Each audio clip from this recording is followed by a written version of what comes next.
Hey everybody, welcome back to the Always Bayern Chelsea show. Today is Sunday, March 9th. Recording this one right after a nice Chelsea win to, I believe, put them in the top four in the Premier League.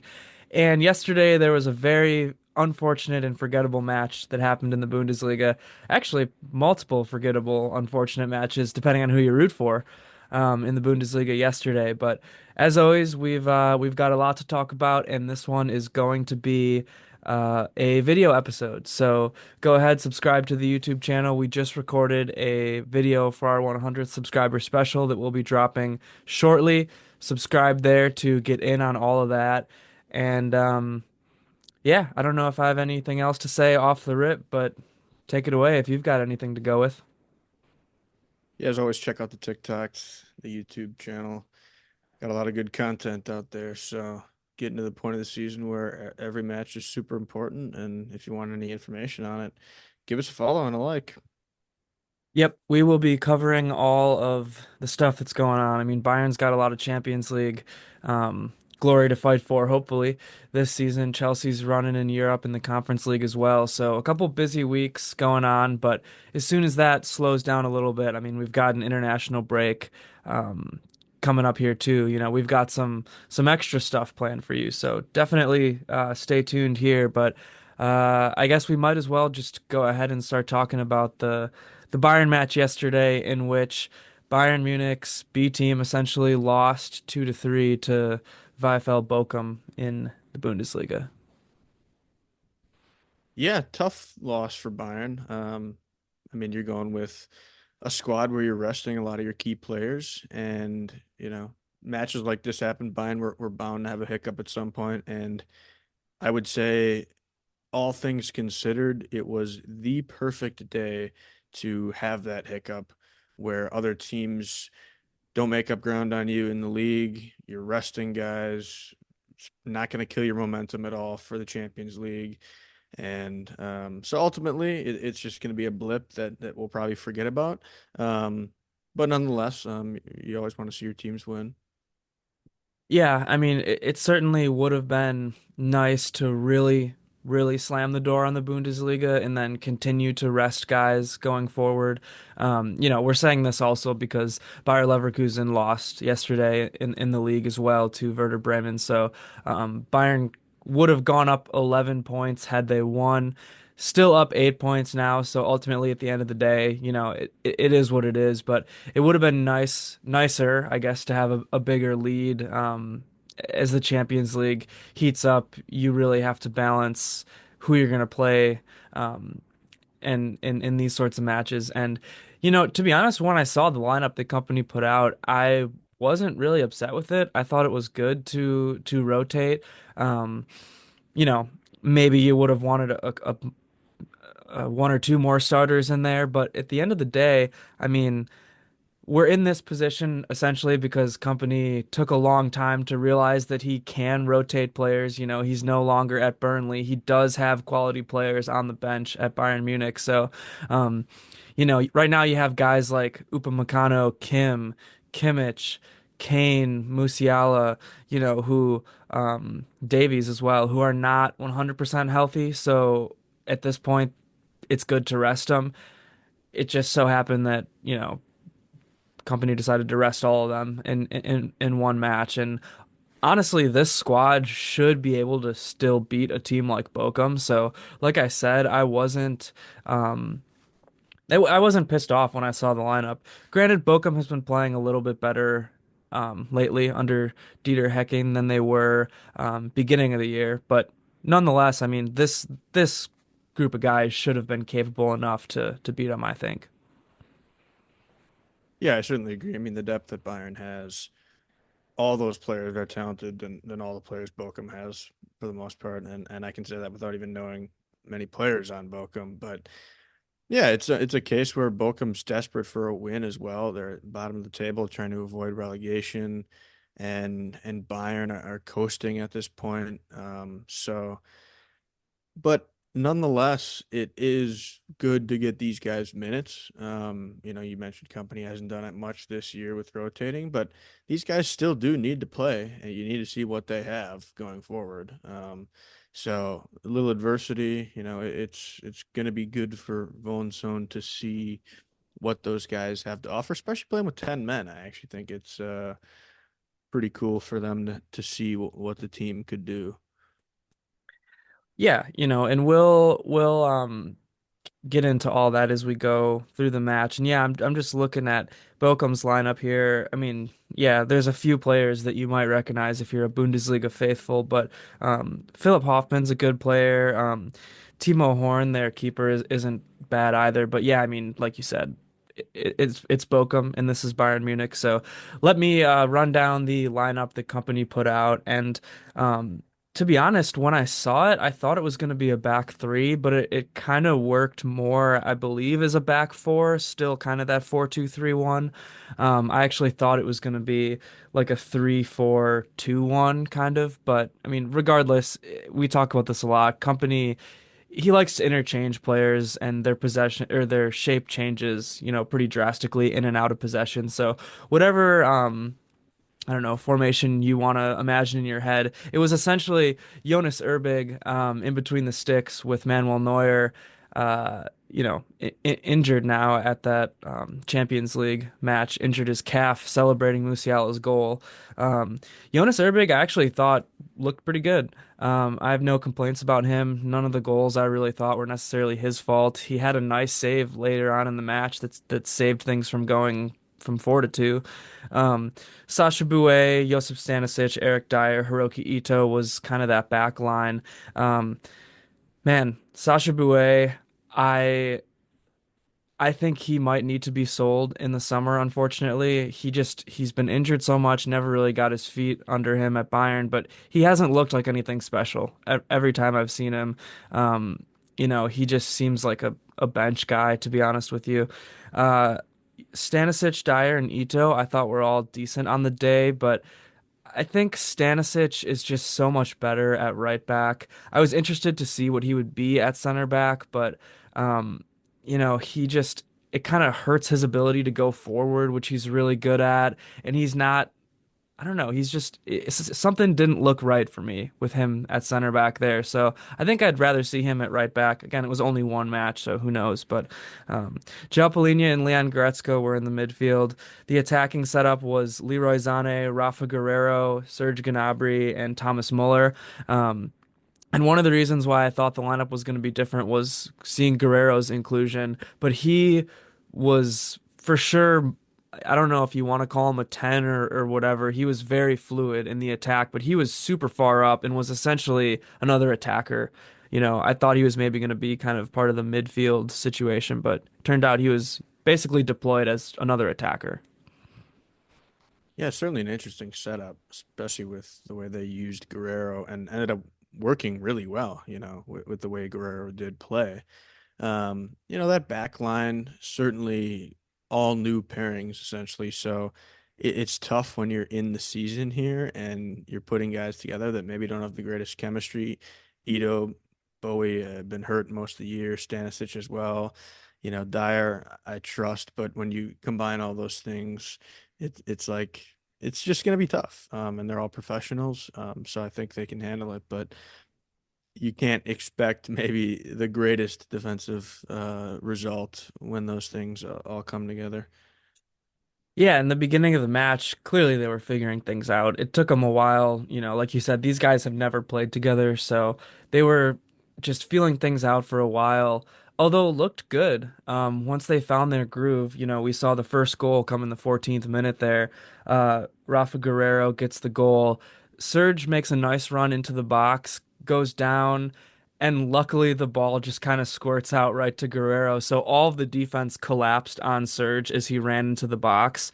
And it might have even been looked at for a penalty. I'm not sure, but didn't need to be because the ball just took a nice bounce right to Rafa and a nice finish from Rafa. I mean, he is a very good attacker and um, in this type of a role, especially like I've mentioned before on this show, I don't think he is quite where he used to be defensively. It takes him a while now to get back, and he's usually a step behind. He's obviously not a very physical presence, but he's kind of just a sneaky little attacking player, I would describe him as. And it wasn't long before more action happened in this match because first half was pretty action packed, and the 20th minute Bayern saw their chance slip through their fingers to really close the door on this match. And make no mistake, match would have been over.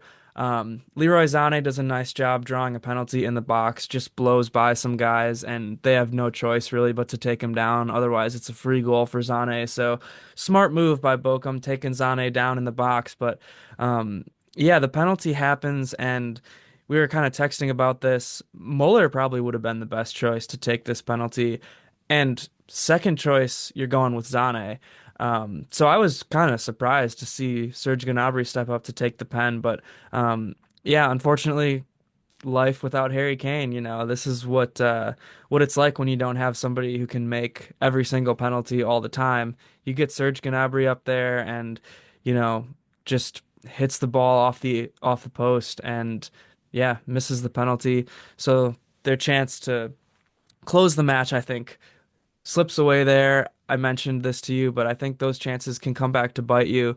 Now, granted, Bayern still should have been able to win this match. They were still in control for a while, but I don't know. It's just a lot of times in sports, these things like this, you can never you can't escape them sometimes. Yeah, it's tough. I agree, with a lot of what you're saying there. Yes, Bayern probably should win without it. Yes, I do think things come back to haunt you. I also think all three of those guys are very willing and capable of taking and converting penalties.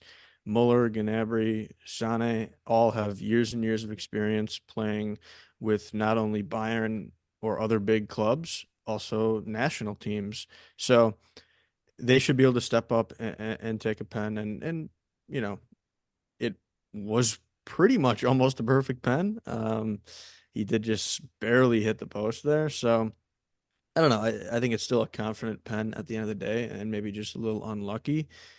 And then from there, you just have to be able to remain composed and take control. And unfortunately, I think maybe that's just what Bochum needed to get back in the game. Yeah, I would have liked to see Eric Dyer take that penalty. I've been just begging for that man to get his first Bayern goal. He's got one in a friendly, but I need to see him get a goal in a, Bundesliga, Champions League, whatever match. So if I was Von Son, I'm sending Dyer up there to take it. No, just kind of funny because actually Dyer had a really good chance in this match. A header off of a corner, I want to say, where just barely missed it. And yeah, that was maybe a sign of things to come. Gnabry's miss that Bayern was not going to be enjoying or getting a present on their 125th anniversary birthday, which I should have mentioned this up top. Really sweet kits. I hope they wear them more. I'm not sure if they will. They're not planning to, I don't believe. But um, yeah, I mean, those kind of burgundy or maybe more maroon kits with the gold lettering, white shorts, the 125-year crest, and then this really cool detailed pattern. Um, really sharp, looking really sharp.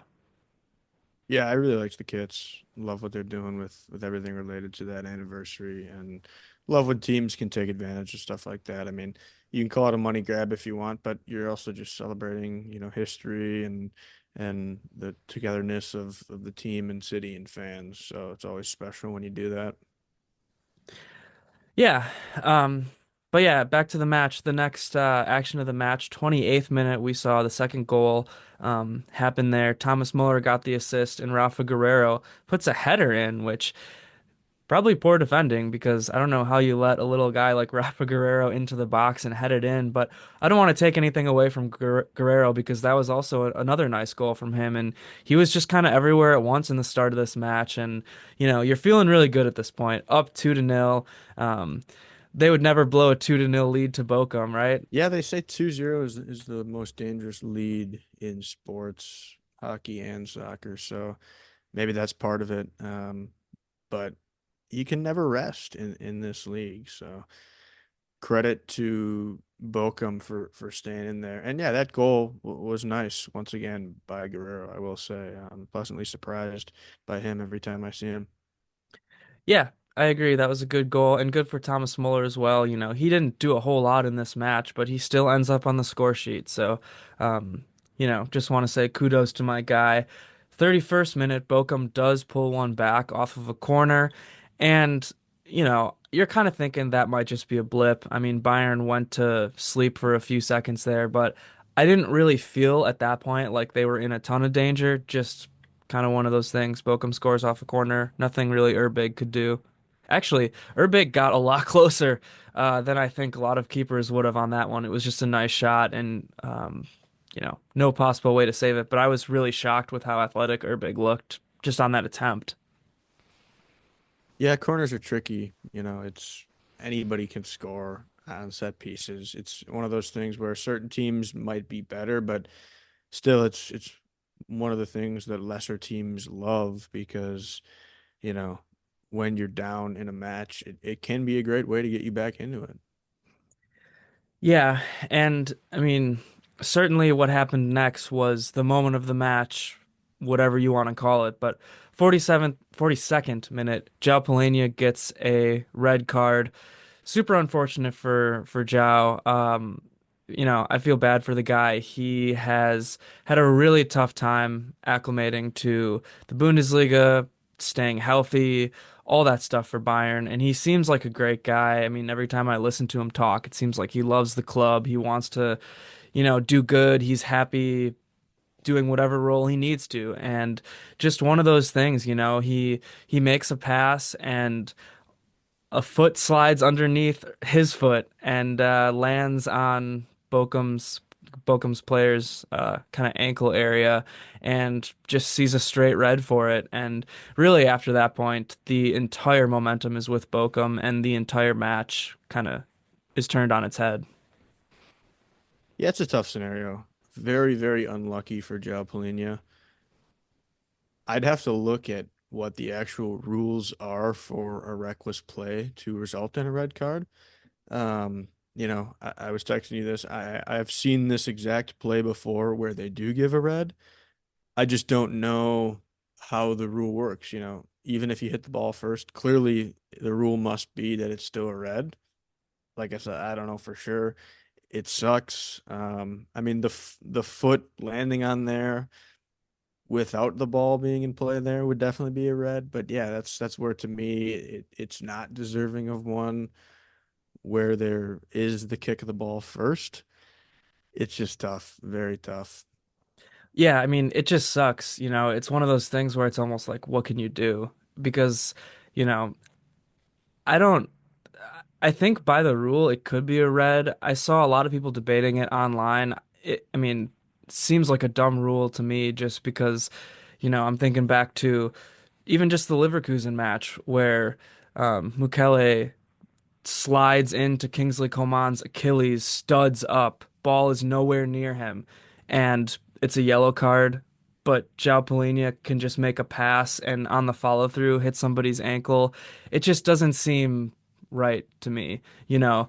So it is what it is. I mean, I know that that's sort of how the rule is written. I think refs should be able to have a little bit more discretion in plays like this, but I'm not blaming this call on the ref. It is what it is. It just seems super unlucky. It kind of reminds me of in the NBA a lot of times where there'll be a defender and the offensive player will drive in and take a shot, just run into the defender, and it's a foul on the defender, and it's like, what is that guy supposed to do in that situation, you know?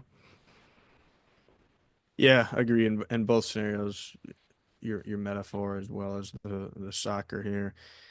They're unfortunate where there's just tough calls to be made by refs. Yeah, and if you don't call the red there, then you're seeing the replay as a Bochum fan and shouting for a red. That's why it's tough too, Yep. because with reds especially, a lot of times, you know, it'll be reviewed too, which I don't know if it seemed like VAR didn't even really look at this. I'm not exactly sure that, I mean, they had to have obviously because it's a red, but yeah, it's tough because you just don't know as a fan either what's all going on. Yeah, I mean the penalty for a red is so harsh. That's why it's like it's so hard to call it in my opinion, because like that's just going to be a match altering thing. And I'm not saying that in this instance the match is over, right? Like I still think Bayern should have won this match up 2-1 at this point. Um, but I mean, just in the general conversation of what's a red card versus what's a yellow card, something like this where it's he plays the ball and it's so clearly accidental and the defender is sliding his foot underneath Zhao's foot, like it's so tough in my opinion just to make a call that's so harsh. Like the difference between a red card and a yellow card is just crazy. Yeah, it is. I think really it comes down to refs just see your foot stomp on somebody, studs up, and they just give a red, no matter what. I think that's just what it comes down to.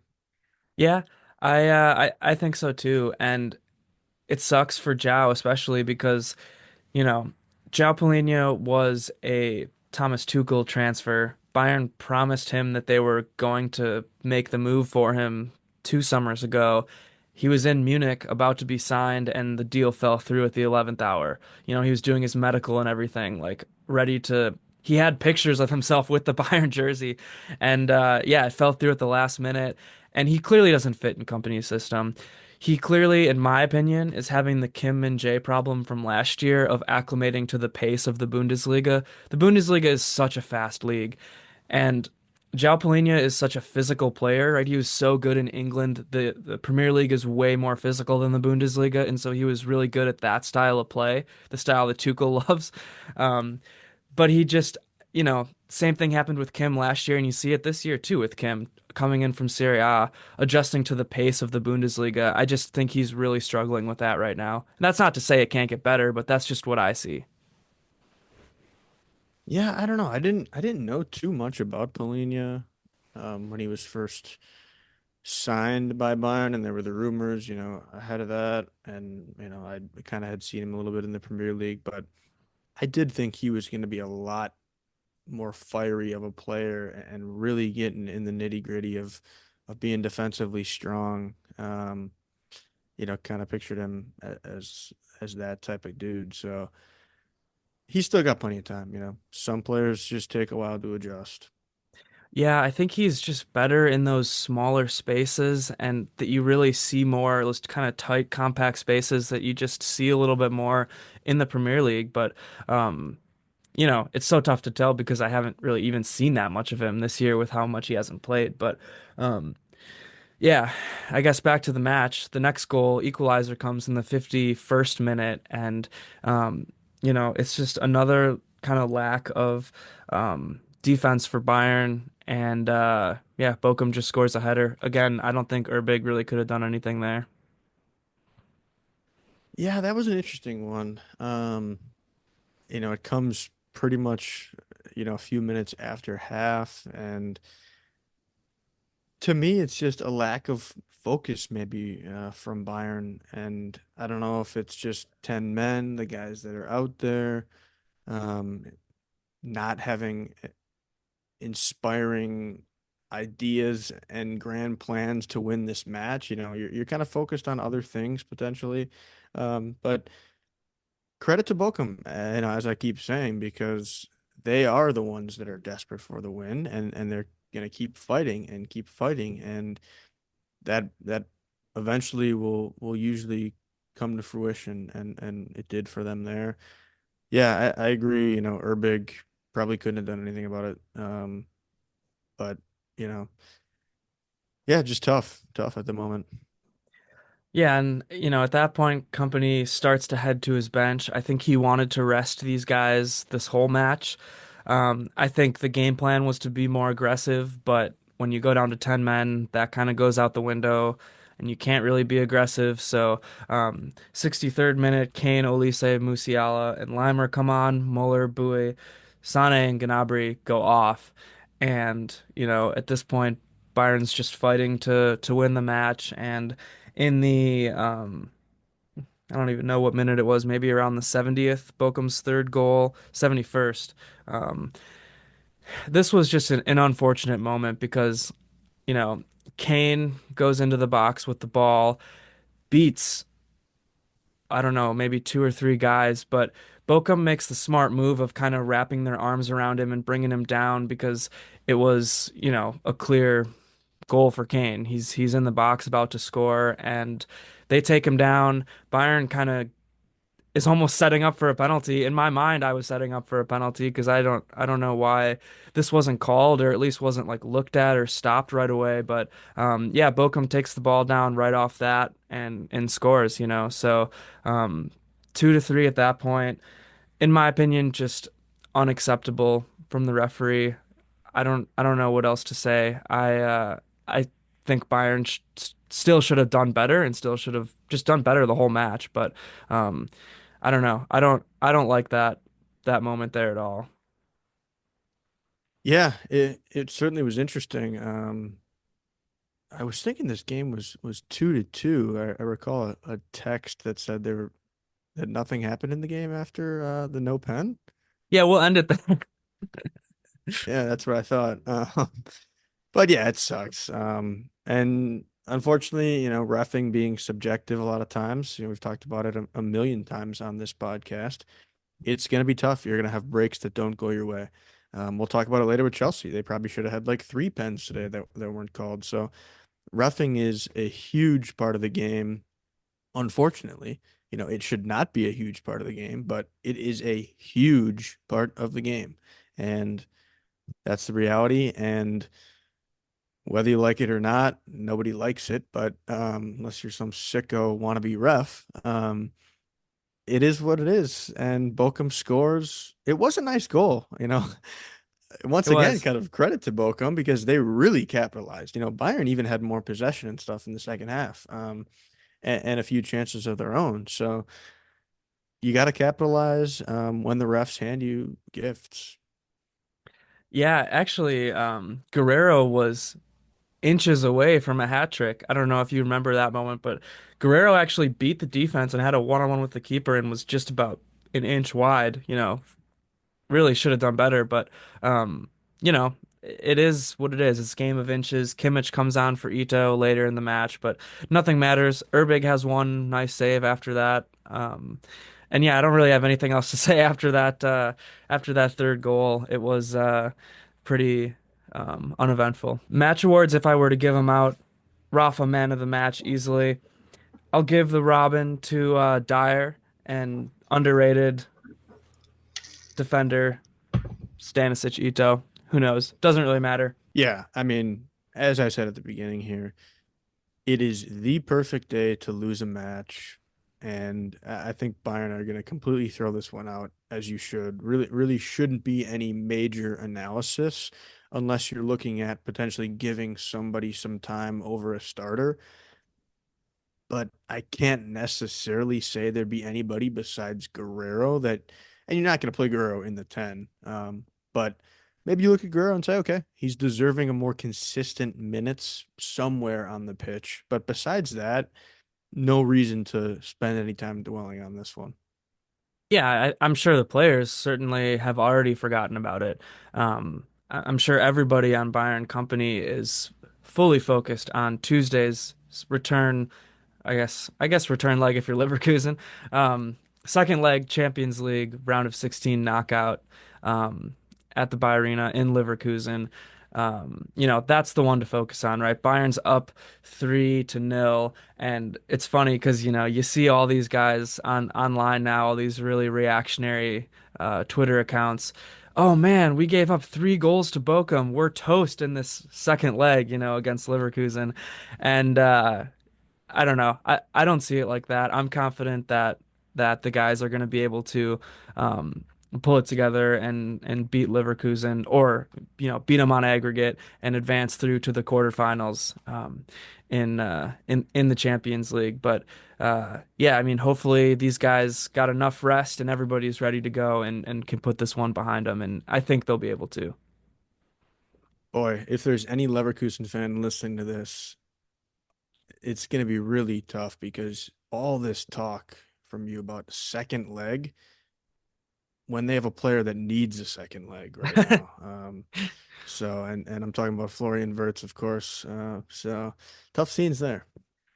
Yeah, I mean, Wirtz goes down hurt in that Bremen match, and uh, I've been seeing conflicting reports. You know, he walks out of the stadium on crutches. That was one of the reports I saw, which makes you think it's a really bad injury.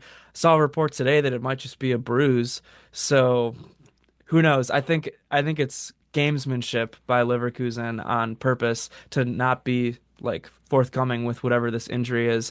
And I think Bayern would do the same thing. I talk about this all the time, but Bayern is never upfront with their injuries, and I'm always looking for a report from Bild or Sky Sports or one of these other German outlets to actually figure out what's going on with Bayern players when they're injured, since they never say anything. So, um, yeah, I mean.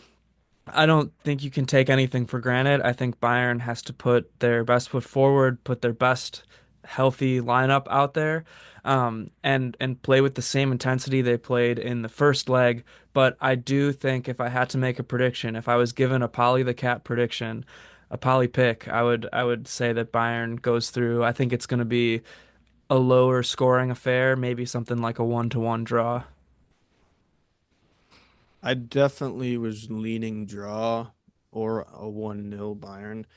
I think Leverkusen are deflated right now and don't have much to offer, especially if Wirtz is out, which I think he will be.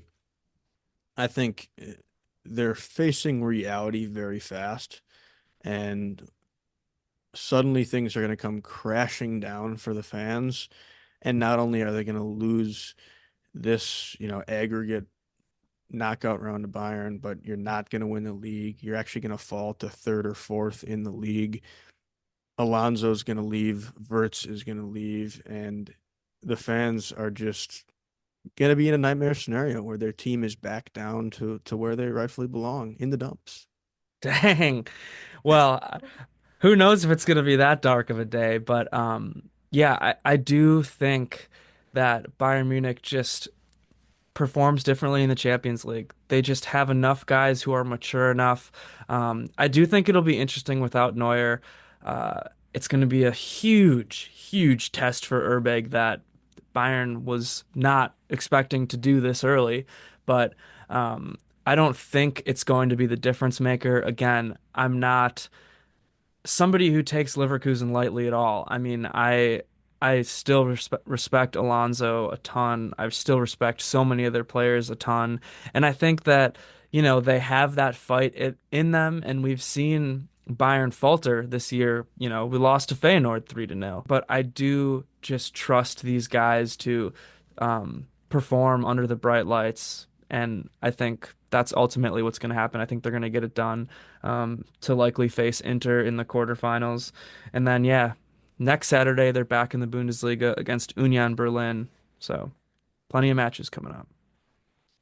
Agree, and I think they'll smash Inter. So Yeah, I mean, I don't know if this is the time to make my full UCL prediction, but I've been texting you about it. I do think we're gonna see um, a Barca Bayern semifinal and a Liverpool Real Madrid semifinal.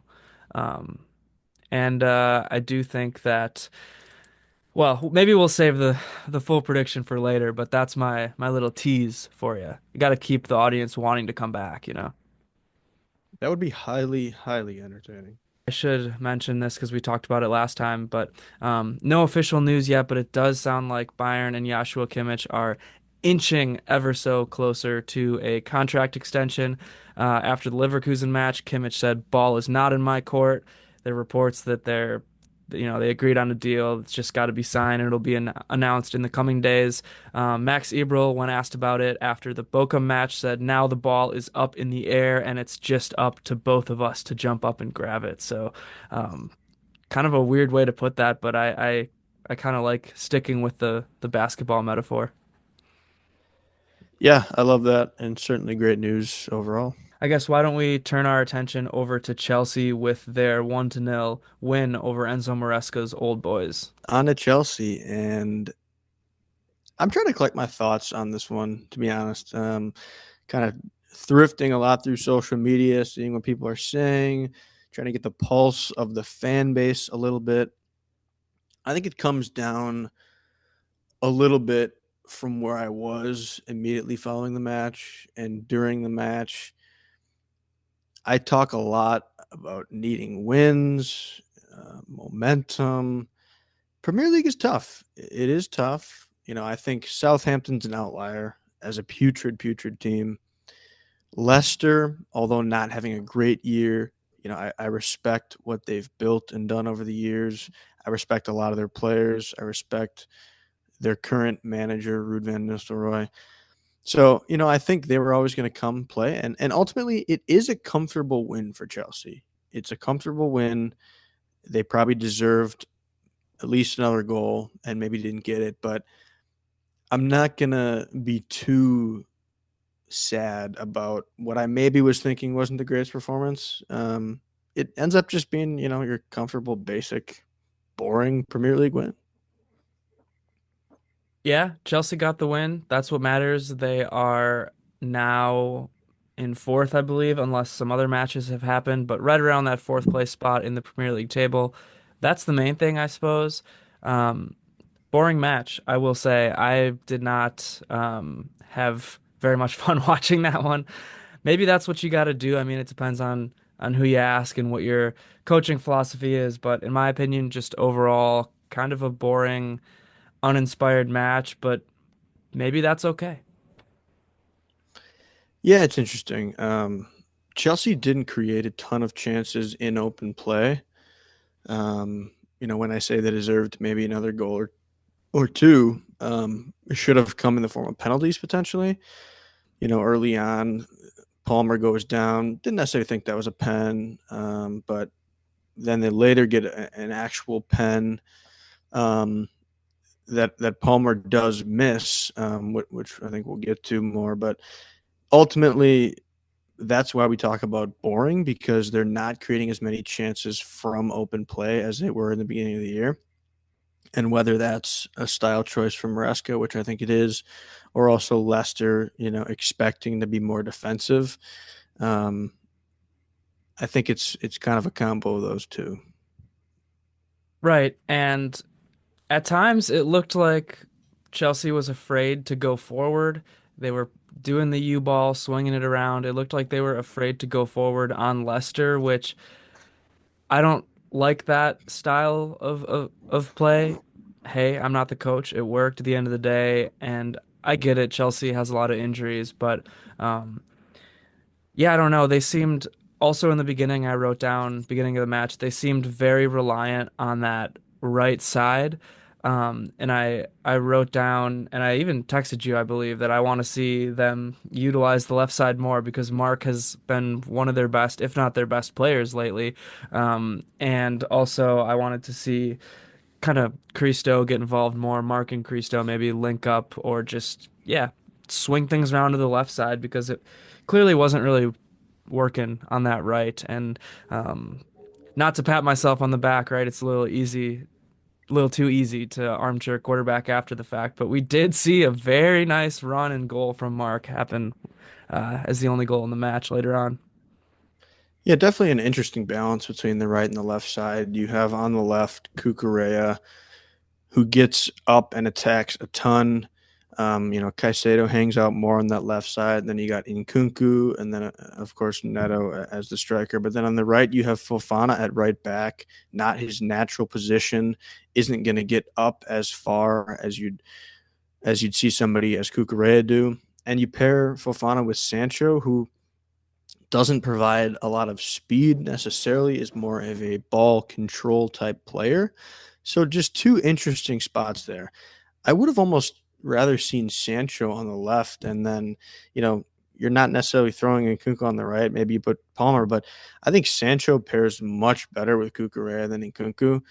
I just don't think Nkunku is still providing enough at this point. And I thought Sancho looked the more dangerous threat, even though he was on that weaker right side. So that's kind of an interesting battle for me in what Maresca is going through. I think you just need to figure that out. It's like the way these guys fit with each other, they just don't quite fit. Yeah, I think for this match, I think Neto at striker is good. I don't think that's necessarily a long-term fix. I think I would have preferred Nkunku at the 10. Yeah, Sancho at the left wing and probably Palmer at the right wing, honestly. I saw after the match Enzo say that Palmer is sick or something right now, so he was uh, making an excuse for why he missed the penalty, maybe, but also maybe it's not an excuse. I'm sure there's certainly illnesses going around in the footballing world, but um, I don't know. I thought it was interesting because we also saw Palmer get subbed out, and I can't really remember, um, you know, that happening too much. I mean, I guess it's happened a little bit lately, but um, yeah, I also wonder if Palmer is dealing with some sort of just longer term lingering injury or something. Yeah, it's been what a lot of people have been wondering lately, and I think it's all fair. I think clearly when you sub him out in the time that he did, something was up. And then in that case, why is he playing the 10 role where you're going to see the ball a ton and have to go up and down the pitch? You know, you might as well throw him at right wing. I don't know. Exactly my thoughts. Yeah. It's interesting. I mean, I guess at the wing you're going to run up and down a lot too to defend, but still, when you're in that 10 role, you're controlling so much of the possession in the game. I don't know. It's tough to really say, but yeah, I agree your point on Neto as well. You know, you're definitely missing Jackson, and I see a lot of that on the internet. We've talked about it. You're missing Jackson quite a bit. Neto is doing the best that he can, and I love Neto. Don't get me wrong.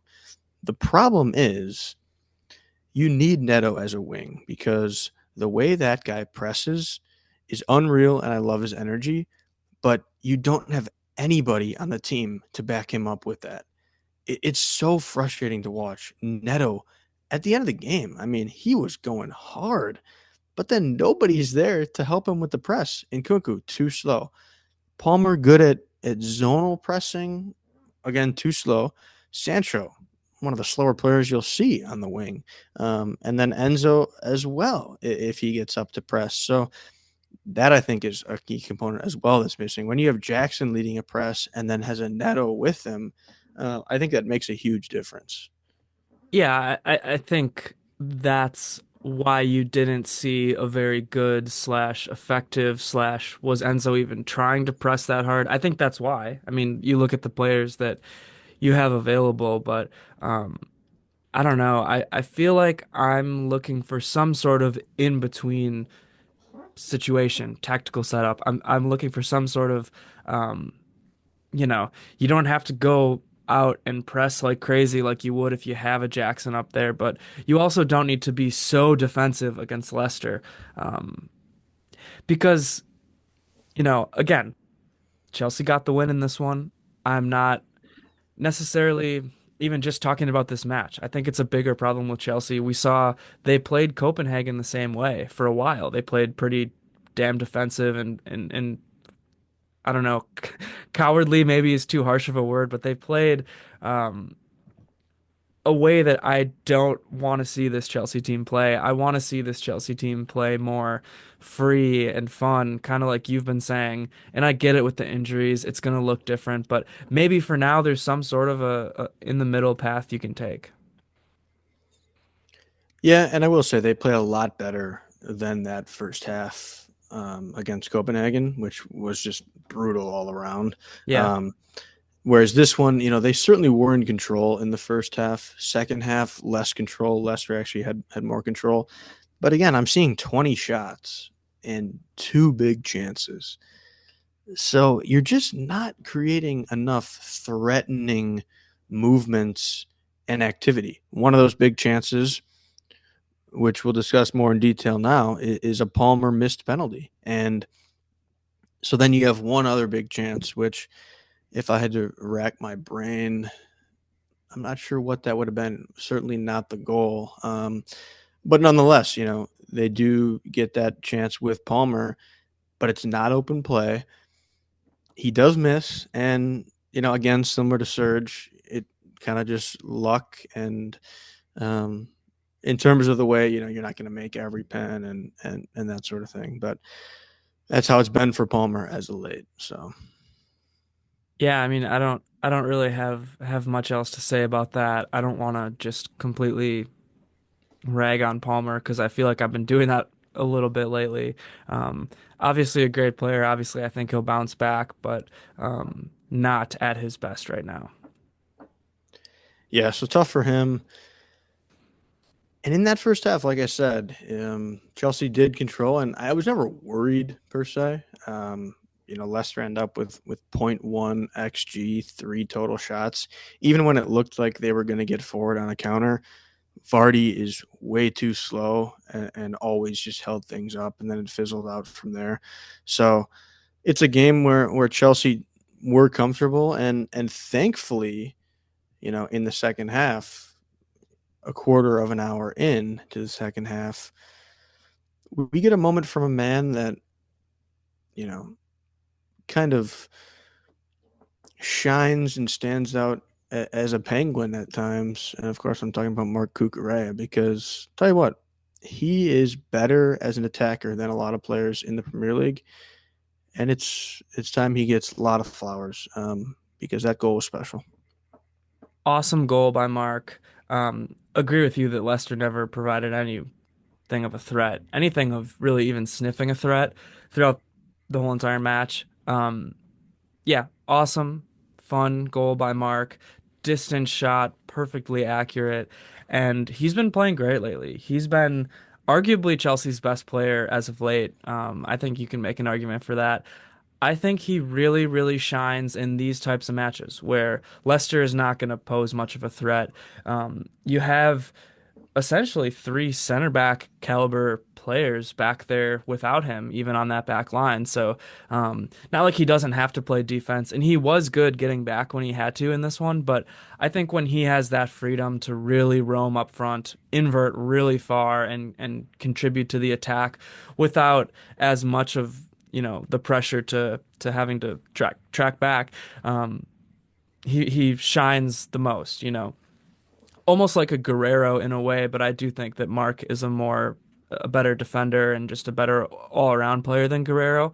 No disrespect to Guerreiro, he's a guy that I love having on my team, a guy that you need, one of those utility kind of guys. But just similar in the way that I think of it, where Guerreiro is so dangerous on the offensive side when he has that freedom. And again, Mark played great defense today, but um, his offense is where I think he really, really can shine on this team.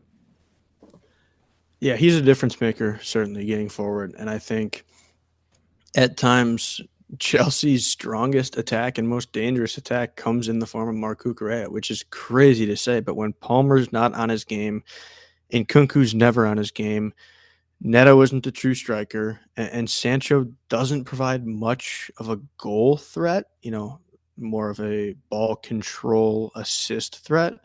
So that leaves a lot of times Enzo and Cucurella. And I think both those two guys are showing that they can do quite a bit in front of goal, providing assists, whatever the case. But it's crazy that, a lot of times your best attackers lately have been we'll call them two midfielders because Cucurella kind of is midfielder, almost left wing at times. Um, but that's what we have right now in this Chelsea team. And if that's what works, then I guess play up to it. Yeah, Mark, Enzo, both certainly creating headaches for the defense, no doubt. Yeah, so that is the goal that Chelsea get. They do end up making a few subs. Fofana was never going to play 90 minutes, so he comes out, I think, around 70. It looks like 73rd minute. Chalaba and George come on. Chalaba, I just have not seen anything from him since he got loaned back. But George came on for Palmer, which was interesting. We kind of discussed Palmer being sick, whatever that means. And then Achampong technically comes on late for Nkunku. It was an interesting point you made about the three center backs because it ended up being a good plan with how Cucurella could then be used. But that was also just due to the need at right back. Gusto and James were both out. So I tell you what, you're really starting to see a thin squad for Chelsea. What happened to 45 players? Ooh, you can't even fill a team plan. Yeah, I think I said that at the beginning of the season. I certainly thought that about Bayern too. People thought, how is Company going to manage all these wingers and all these midfielders and whatnot? And it's the reality is you have a long season, and winning solves everything. Ultimately, everybody's happy when you're winning. And if you have a coach that can convince players to get behind the goal, the overall plan, you're going to be fine. And in Chelsea's case, you are going to need a big squad, especially when you have a lot of injuries. You're playing Conference League. There's all these different tournaments. You're going to want to rest guys, play certain guys in other matches, and it's just I don't know. I can guarantee you we're going to hear the same thing this summer because Chelsea will make some moves, and we're going to hear the exact same thing, and we'll be sitting here next year, and it'll be, everybody will be needed, or almost everybody will be needed. Oh, but we'll definitely hear it. I mean, when you got guys like Esteval coming in, Kendry Páez coming in, Santos will come back on loan, Petrovic will come back on loan. We'll have another goalkeeper crisis, so all these things will happen. They'll probably buy another couple of players. So, yeah, you're right. It's the endless cycle of how it works, and I get it. But I just chuckle because if you know anything about sports, you just know this stuff is always going to work itself out. But yeah, it's certainly ends up being a solid win for Chelsea. I think stylistically and tactically, it's just going to be interesting to see if this team can stay in the top four, top five spot the rest of the year with tougher matchups on the horizon. You know, yes, we have Conference League play that I'm confident in. This week against Copenhagen at the Bridge, but then you go to Arsenal away, and then after the break, you're going to have Tottenham at the Bridge. So those are going to be two matches against tougher teams. Spurs drew Bournemouth today. That's solid for them. So it's going to be very interesting in terms of how Maresca builds this team out and gets them to play against these tougher teams. Yeah, I'm really looking forward to that because, not just because Tell is now a Spur, but because uh, I think the style that Enzo's playing right now works well against the competition that they're playing, but I want to see what he's going to do against better competition. I don't know if I don't think what he's doing right now works against better competition.